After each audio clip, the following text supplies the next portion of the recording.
Assalamu alaikum students. My name is Mohammad Zuhaib. I am your computer science teacher for grade 12. Students, आज जो हम topic पढ़ने जा रहे हैं ये प्रीवियस टॉपिक का ही एक पार्ट है। जैसा कि लास्ट लेक्चर में हम लोगों ने डेटाबेस मैनेजमेंट सिस्टम को पढ़ा था, आज के लेक्चर में हम डेटाबेस मैनेजमेंट सिस्टम के ही फीचर्स को डिस्कस करेंगे।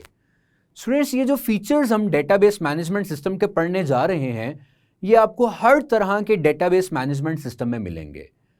जो भी डेटाबेस मैनेजमेंट सिस्टम हम इस्तेमाल करेंगे, चूंकि बुक में MS एक्सेस का जिक्र किया गया है तो मैं उसके अकॉर्डिंगली ही बात करूंगा। तो ये जो फीचर्स हम पढ़ेंगे ये आपको MS एक्सेस में मिलेंगे। आमतौर पे इन्हें एडवांटेजेस भी कंसीडर्ड किया जाता है, बट बुक में एडवांटेजेस सेपरेट टॉपिक है और फीचर्स सेपरेट टॉपिक है। तो आइए डेटाबेस मैनेजमेंट सिस्टम के फीचर्स को डिस्कस करते हैं।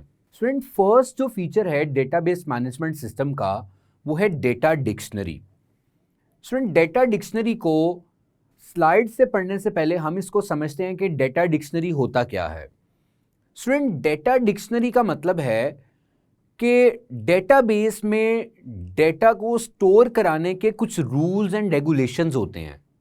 हर डेटाबेस में डेटा को जब स्टोर कराया जाता है तो उन्हीं रूल्स एंड रेगुलेशंस के अकॉर्डिंग स्टोर कराया जाता है।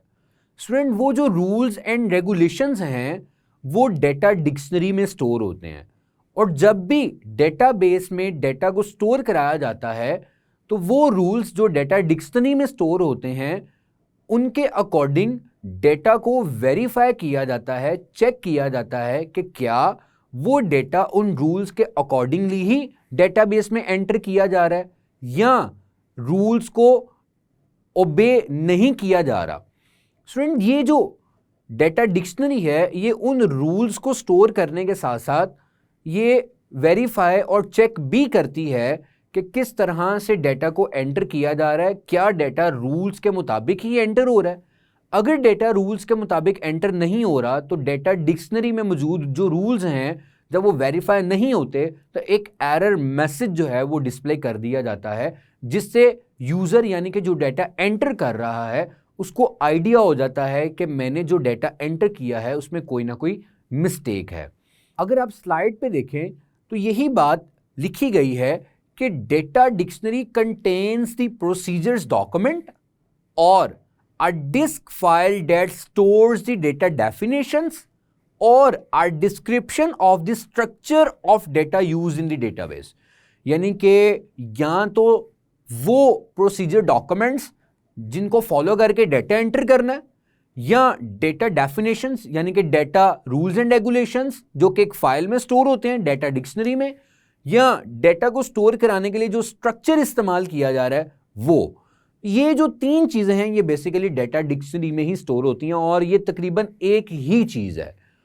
तो डेटा डिक्शनरी हर डेटाबेस में मौजूद होती है और उसका पर्पस ही यही है कि एंटर होने वाले डेटा को चेक करना कि आया वो रूल्स एंड रेगुलेशंस के मुताबिक एंटर हो रहा है या नहीं। अगर हम इसके एग्जाम्पल देखें तो आप स्क्रीन पे देख सकते हैं कि डिफरेंट एग्जाम्पल्स दी गई हैं कि अगर फाइल का नाम या फील्ड का नाम या फील्ड का साइज या उसकी डेटा टाइप से हट के अगर आप कोई डेटा एंटर कर रहे हैं, मिसाल के तौर पे अगर मैंने एक फील्ड का नाम रखा है फर्स्ट नेम, फील्ड आपको पता है कि एट्रीब्यूट या कॉलम को रिप्रेजेंट करती है। अगर हमने एक फील्ड का जो नाम है वो फर्स्ट नेम रखा है और मैंने उसकी डेटा टाइप सेट की है टेक्स्ट, अब जो टेक्सचुअल डेटा टाइप है उसमें जो नंबर ऑफ कैरेक्टर्स मैक्सिमम आते हैं वो 255 कैरेक्टर्स आते हैं। अगर डेटा इससे एक्सीड करेगा इसका मतलब वो डेटा डेफिनेशन जो रूल्स हैं डेटा डिक्शनरी में स्टोर वो उसको वोलेट करेगा, तो एरर जो है वो स्क्रीन पे डिस्प्ले होगा। स्टूडेंट, ये था डेटा डिक्शनरी का काम और ये हर डेटाबेस मैनेजमेंट सिस्टम में फीचर मौजूद होता है। स्टूडेंट, नेक्स्ट जो फीचर आपको डेटाबेस मैनेजमेंट सिस्टम में मिलेगा वो है यूटिलिटीज़। स्टूडेंट, ये जो यूटिलिटीज़ हैं ये बेसिकली ये सेट ऑफ प्रोग्राम्स ही होते हैं, सॉफ्टवेयर प्रोग्राम्स ही होते हैं जो कि डेटाबेस को मेंटेन और मैनिपुलेट करने के लिए यूज़ होते हैं। जो भी डेटा डेटाबेस में स्टोर किया गया है उस डेटा को मैनिपुलेट करने के लिए, उस डेटा को मेंटेन करने के लिए, उस डेटाबेस में जो रिकॉर्ड्स और फाइल्स हैं उनको मैनिपुलेट और मेंटेन करने के लिए जो सॉफ्टवेयर प्रोग्राम्स या सेट ऑफ प्रोग्राम्स यूज किए जाते हैं उन्हें हम यूटिलिटीज का नाम देते हैं। स्टूडेंट्स, कुछ यूटिलिटी प्रोग्राम्स हैं वो बैकअप एंड रिकवरी के लिए भी इस्तेमाल किए जाते हैं। आमतौर पे जो यूटिलिटीज हैं ये हर डेटाबेस मैनेजमेंट सिस्टम में मौजूद होते हैं।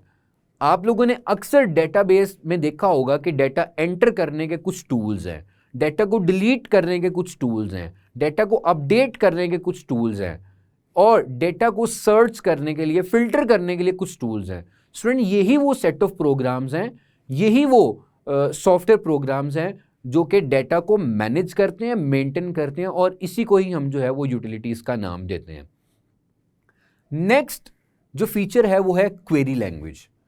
स्टूडेंट, ये बहुत अहम फीचर है, स्ट्रक्चर्ड क्वेरी लैंग्वेज, एसक्यूएल।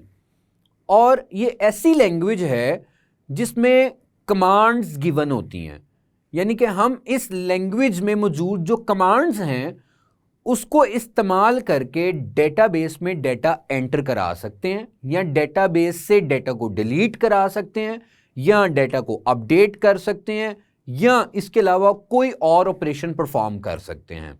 तो अगर आप स्लाइड पे देखें तो इसकी डेफिनेशन में लिखा गया है कि it is used for creating table structures, entering data into them, retrieving और updating the selected records and वो जो रिकॉर्ड्स हमने सिलेक्ट करके रिट्रीव किए हैं अगर हम उन रिकॉर्ड्स को डिलीट कराना चाहते हैं या उन रिकॉर्ड्स को अलग टेबल में डिस्प्ले कराना चाहते हैं, तो ये सारे के सारे फीचर्स जो हैं वो हम कुछ इंग्लिश लाइक कमांड्स के थ्रू, जो कि क्वेरी लैंग्वेज की कमांड्स हैं, उनके थ्रू परफॉर्म करते हैं, जिसे हम क्वेरी लैंग्वेज कहते हैं।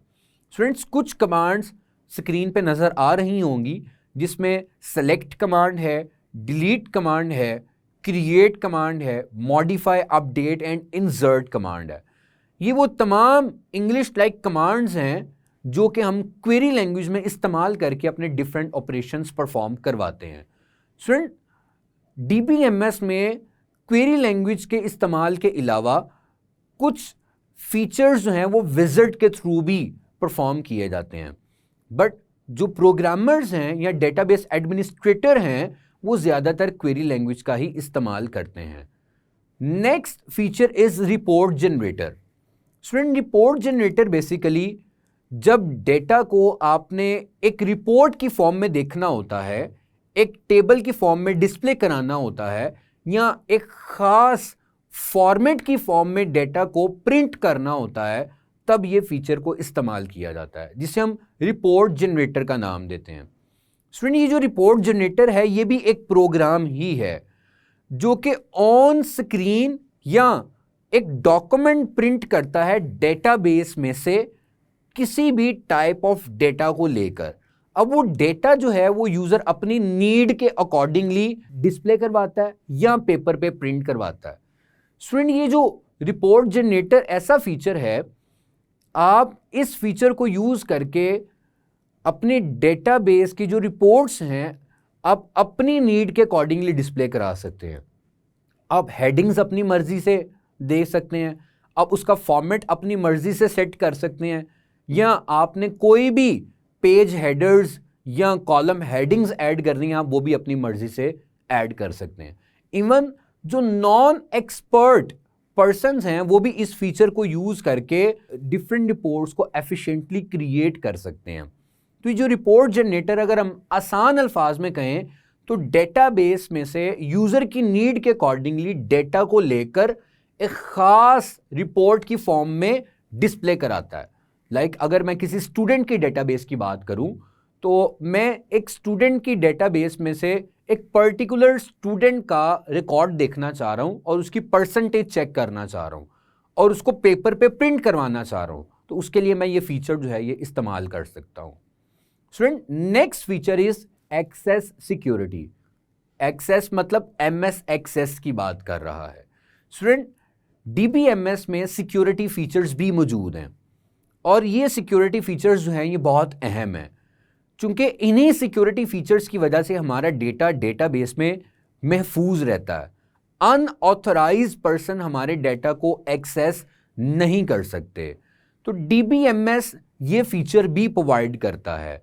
जो ऑथराइज्ड पर्सन है वही डेटाबेस में मौजूद डेटा को एक्सेस कर सकते हैं और उसमें चेंजिंग कर सकते हैं। आमतौर पे हमने डेटा को डिफरेंट पर्सन्स के साथ शेयर किया होता है, डिफरेंट लोगों को वो डेटा अवेलेबल होता है, तो हमें डेटा सिक्योरिटी को भी साथ मद्देनजर रखना पड़ता है। तो जो डेटा सिक्योरिटी का फीचर है ये बेसिकली ऑथराइज्ड यूजर को ही अलाउ करता है कि वो डेटाबेस में चेंजिंग कर सकें। फॉर एग्जांपल, अगर मैं बैंक की डेटाबेस की बात करूं तो वो बैंक के ऑथराइज्ड पर्सन को ही अलाउ होता है कि वो किसी बैंक अकाउंट में जो ट्रांजैक्शन है उसकी डिटेल्स को अपडेट करे। अगर बैंक का अकाउंट में एक्सेस करके अपने अकाउंट की डिटेल्स देख रहा हूं तो मुझे अलाउ नहीं है कि मैं अपनी मर्जी से कोई भी ट्रांजैक्शन अपडेट कर दूं। तो बहुत सारे फीचर्स जो हैं वो मौजूद हैं, बट जो सिक्योरिटी का फीचर है वो बहुत ज़्यादा अहम है। स्टूडेंट, लास्ट जो फीचर है वो है backup and recovery. Backup and recovery को हम पहले भी एडवांटेजेस में डिस्कस कर चुके हैं और मैंने आपको बताया था कि डेटा इन केस अगर डैमेज हो जाता है या लॉस हो जाता है तो उसको रिकवर करने के लिए हम बैकअप जो है वो यूज़ करते हैं। और बैकअप किसी सेकंड स्टोरेज डिवाइस पे बनाया जाता है जहां पे ओरिजिनल डेटा की कॉपी को स्टोर किया जाता है कि इन केस अगर डेटा किसी वजह से डिलीट हो जाता है, डैमेज हो जाता है, लॉस्ट हो जाता है, तो हम इजीली उस स्टोरेज डिवाइस में मौजूद बैकअप से डेटा को रीस्टोर कर सकें। अगर आप अपनी स्लाइड पे देखें तो लिखा गया है कि it is the most important feature and available almost in every DBMS programs. और बेसिकली इसका काम क्या है? डेटा का बैकअप लेना, और डेटा का बैकअप बहुत ज़्यादा ज़रूरी है। स्टूडेंट्स, ये थे डेटाबेस मैनेजमेंट सिस्टम के फीचर्स। स्टूडेंट्स, ये जो फीचर्स हैं ये हमें बहुत ज़्यादा हेल्प करते हैं कि हम अपनी डेटाबेस को मैनेज कर सकें। ये हमें हेल्प करते हैं कि हम अपनी डेटाबेस में मौजूद डेटा को ईजीली मैनिपुलेट कर सकें। स्टूडेंट, ये फीचर्स हमें हेल्प करते हैं कि हम अपनी डेटाबेस को ईजीली कंट्रोल कर सकें और सिक्योर रख सकें। स्टूडेंट्स, आप लोग इस टॉपिक को बुक से अच्छे तरीके से रीड कीजिएगा ताकि आप अच्छे तरीके से इस टॉपिक को अंडरस्टैंड कर सकें। उम्मीद है कि जो बातें मैंने आपको बताई हैं वो आप समझ गए होंगे। आइंदा के लिए इजाज़त दीजिएगा। बहुत शुक्रिया।